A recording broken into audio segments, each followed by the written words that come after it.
नमस्कार दोस्तों, मैं किशन लाल जायसवाल आपको अपने ही चैनल किस्मत एकेडमी पे तहे दिल से स्वागत करता हूं। आज के इस वीडियो में हम लोग क्लास 6 to 8 के मैथमेटिक्स का जो सीरीज स्टार्ट किए थे उसमें एक कदम और बढ़ाएंगे। ठीक है मेरे भाई, ये जो है लेक्चर नंबर 2 होगा और इस लेक्चर में हम लोग जो भी क्वेश्चंस पढ़ेंगे वो बीपीएससी टीआरई 3.0 का जो री एग्जाम हुआ था उसमें 6 to 8 के मैथमेटिक्स के क्वेश्चंस को पढ़ेंगे। दूसरा चीज कि जो तुम्हारा बीपीएससी का एग्जाम जहां से क्वेश्चंस ले रहा है वो भी हम तुम्हें बताएंगे। 15 मिनट का ही वीडियो होगा लेकिन वैल्यूएबल वीडियो होगा। अगर वीडियो पसंद आएगा तो जरूर सब्सक्राइब करके जाना, क्योंकि पूरे यूट्यूब पे जहाँ पे सब लोग अपना कोर्स बेच रहा है हम पूरा का पूरा कंटेंट तुम्हें फ्री दे रहे हैं। और फ्री का मतलब ये नहीं कि क्वालिटी में हम कमी कर रहे हैं। तुम ये यकीन मान लो कि किसी का अगर तुम कोर्स खरीदे भी होगे तो उस कोर्स से हमारे कोर्स को कंपैरिजन करोगे तो जमीन और आसमान का अंतर तुम्हें दिखाई देगा। बस हम इतना ही कहेंगे। और जो लोग खरीदे हैं वो ऐसा कमेंट भी करते हैं। मेरे भाई चलो शुरू करते हैं। तो सबसे पहले हम रूटीन आपको बता देते हैं कि कौन सी क्लास का वीडियो कब अपलोड हम करते हैं। मेरे भाई क्लास जो होगा तुम्हारा 6 to 8 का जो है वो 4 बजे शाम को अपलोड होता है, और 9th और 10th का जो है वो 7 बजे रात को अपलोड होगा, और 11 और 12 का क्लास सुबह में 10 बजे जो है वीडियो अपलोड होगा। ठीक है मेरे भाई, चलो अब आगे बढ़ते हैं और आज 6 to 8 के मैथमेटिक्स का क्वेश्चन सबसे पहले सॉल्व करते हैं। इसके पहले वाला क्वेश्चन सारा करा दिए हैं, अब ये क्वेश्चन से शुरू करेंगे। क्या कह रहा है? The ratio of two numbers is 14:25 if the difference between them is 264 then the smaller of the two number is. दो संख्याओं का जो अनुपात है वो 14 अनुपात कितना है 25, और यदि उनके बीच का अंतर, इनके बीच का जो अंतर है वो कितना है 264 है। तो अंतर का मतलब क्या हुआ कि 25 में से 14 घटाओ, तो 25 में से 14 घटाओगे तो 11, तो 11 की वैल्यू तुमको 264 दी गई है। फिर क्या पूछा है कि तो दोनों संख्याओं में से छोटी संख्या ज्ञात कीजिए। तो छोटी संख्या 14 है, यानी 11 का वैल्यू दे के 14 का वैल्यू पूछ रहा है। समझ में आ रही बात? तो पहले 1 का वैल्यू बताओ। तो 1 का वैल्यू निकालने के लिए तुम्हें 264 डिवाइडेड बाई 11 करना पड़ेगा। तो 14 का वैल्यू बताने के लिए 264 फिर divided by 11 into multiplied by 14 करना पड़ेगा। 11 से काटोगे तो 11 दूना के 22 होगा। फिर 26 है तो 4 बचा और 4 बचा 44, यानी 11 चौके 44, यानी सीधा सीधी जो है वो 24 और मल्टीप्लाइड बाई 14 करना है। तो 24 चौके क्या होता है 96 होता है, कुछ 24 चौके 96 को 6 हाथ में लगा 9, 24 से कम 24 और 10 34, यानी कि एक कम करो 33, यानी कि 336 जो होगा मेरे भाई इस क्वेश्चन का आंसर हो जाएगा। ठीक है ना?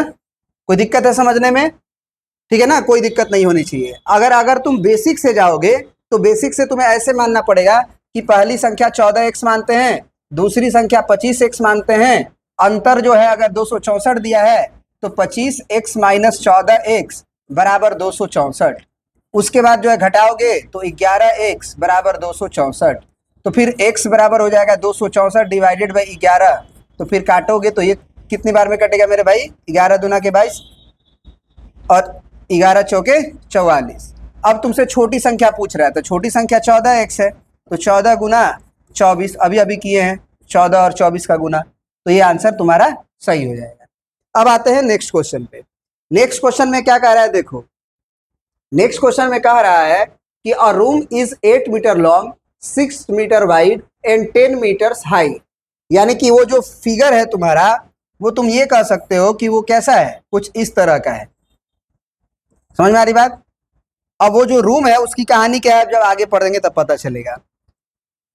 पहले तो रूम बना लिया जाए।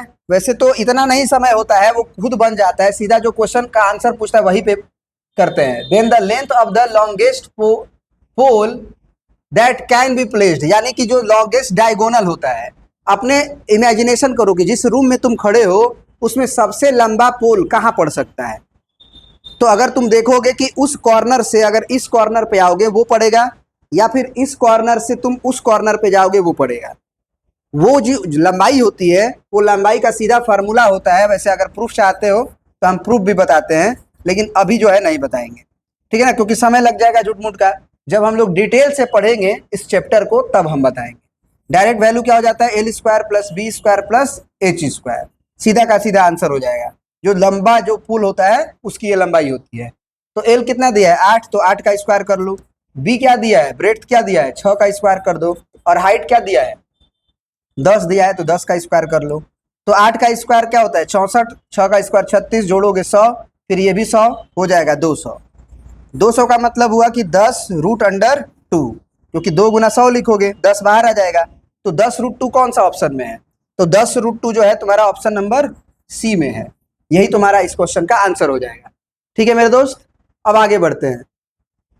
अब ये क्वेश्चंस को देखो, ये क्वेश्चंस क्या कह रहा है। 5 मिनट में मैंने 2 क्वेश्चन बता दिया, कोई दिक्कत नहीं। चलो, एक क्वेश्चन है तुम्हारा कि ये है सुब्रमण्यम और नायडू ने राहत कोष में कुछ पैसे दान किए। मतलब एक राहत कोष था, उसमें दान किए 2 लोग मिलके। नायडू द्वारा दी गई राशि सुब्रमण्यम द्वारा दी गई राशि से 125 अधिक है। तो कंपेयर किससे किया गया है, सुब्रमण्यम से। तो सुब्रमण्यम का पैसा मान लो कि सुब्रमण्यम ने पैसा दिया 100 रुपए, तो नायडू जो पैसा दे रहा है वो कितना दे रहा है 125 रुपया अधिक दे रहा है उसके पैसा से। तो x प्लस 125 मान लेंगे। यदि उनके द्वारा दान की गई कुल राशि 975 है, यानी कि x को और 125 प्लस x को तुम जोड़ोगे तो 975 है। तो सुब्रमण्यम द्वारा दान की गई राशि यानी कि x की वैल्यू बताओ। तो भाई 125 को उधर भेजोगे, x क्या हो जाएगा 2x। तो बताओ पहले 25 घटा लो तो ये 950 होगा, फिर 100 घटा लो तो 850 होगा। तो x की वैल्यू क्या हो जाएगा 2 चौके 8, 2 दूना 4, 2 पचे 10, यानी कि 425। और 425 कौन सा ऑप्शन में है, ऑप्शन नंबर ए में है। बात समझ में आ गया, कोई दिक्कत नहीं होनी चाहिए। चलो अब बढ़ जाते हैं आगे। आगे इस क्वेश्चन को देखो क्या कह रहा है। इस क्वेश्चन में कह रहा है कि the sum of the exponent of the prime factors of the prime factorisation of 196, यानी कि जो 196 है उसको तुम जब फैक्टराइज करोगे, 196 तुम्हें याद भी होना चाहिए कि 14 गुना 14 को कहते हैं।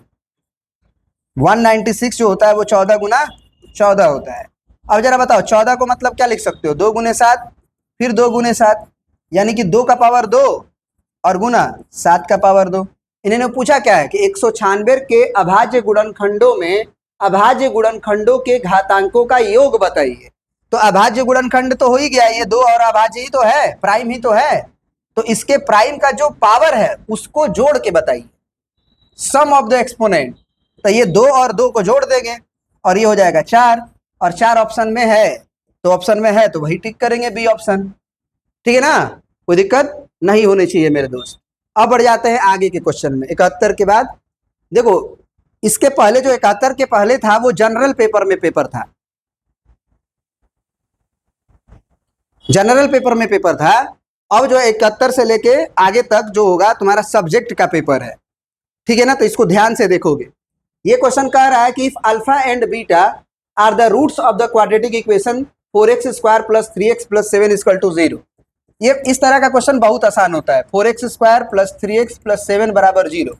अल्फा बीटा इसका रूट है, तो अल्फा बीटा अगर इसका रूट है और पूछा है 1/α + 1/β।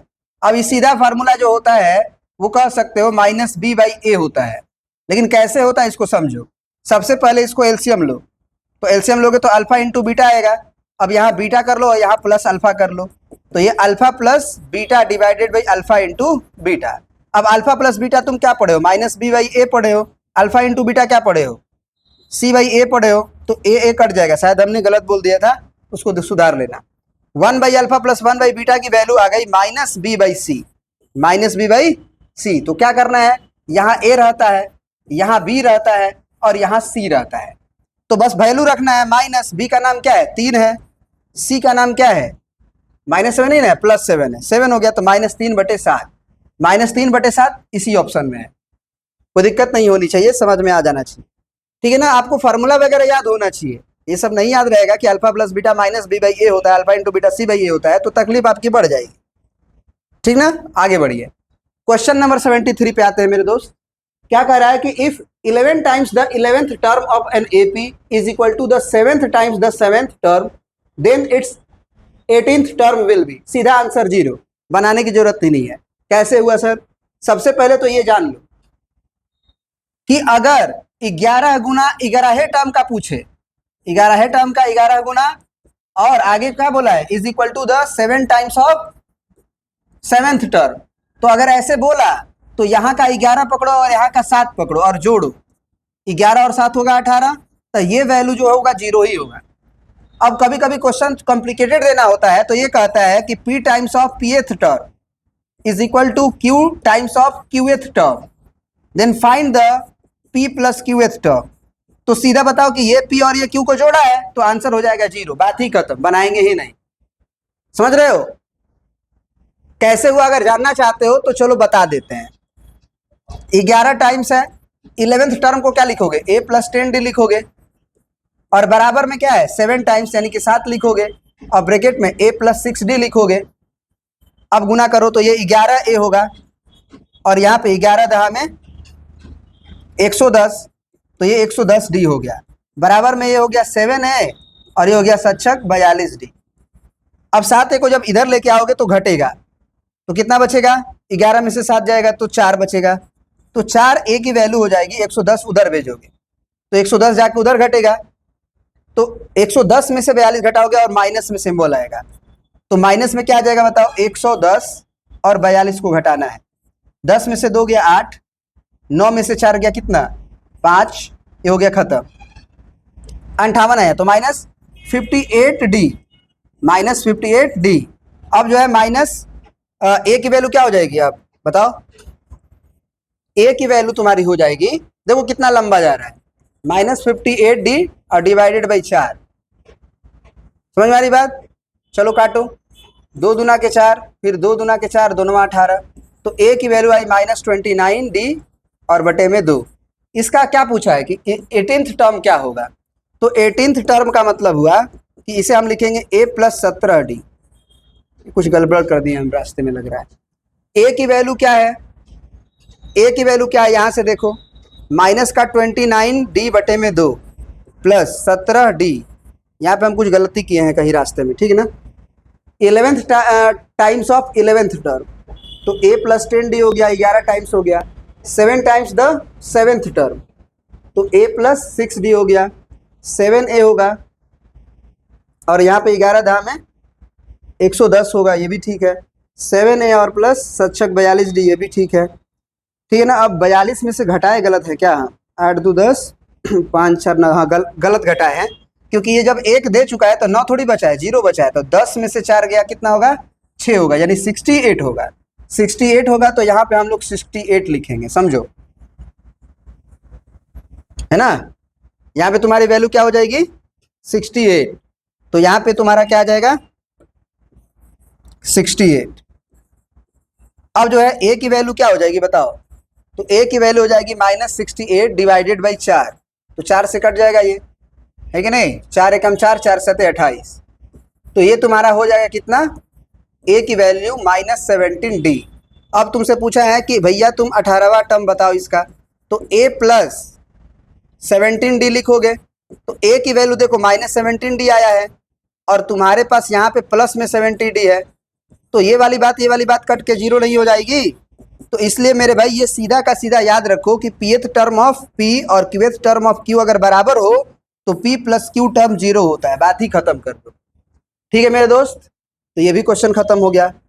अब जो है आगे का क्वेश्चन जो है तुम्हारा, इस पे आ जाओ। क्या कह रहा है कि प्रातः काल जो सब जब 10:45 हो रहा था तो एक टावर की छाया उसकी ऊंचाई के बराबर है 45 डिग्री। इसको बनाने की जरूरत ही नहीं होती है, ऐसे ही हवा में क्वेश्चन हम लोग बनाते हैं, है ना। कैसे हुआ बात? जैसे यहाँ पे सूरज भगवान मान लो उगे हैं, तो ये वाली लंबाई और ये वाली लंबाई बराबर है, तो जब बराबर है, ये 90 डिग्री है तो बराबर होता है, तो 2 एंगल भी तो बराबर होगा, 2 साइड बराबर है तो, है ना। तो 45 डिग्री 45 डिग्री हो गया, तो इसको बनाने की क्या जरूरत है, ऐसे ही हो गया, ठीक है मेरे दोस्त। चलिए, तो आज का क्लास हम यहीं पे खत्म करेंगे क्योंकि 15 मिनट हो चुका है मेरे भाई।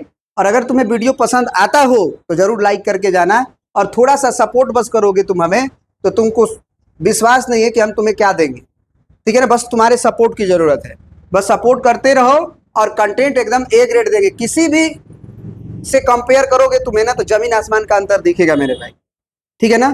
तो बहुत बहुत धन्यवाद आपका जुड़ने के लिए। ऐसे ही आप वीडियो देखते रहें और लाइक शेयर सब्सक्राइब करते रहेंगे। धन्यवाद मेरे भाई। जय हिंद, जय भारत।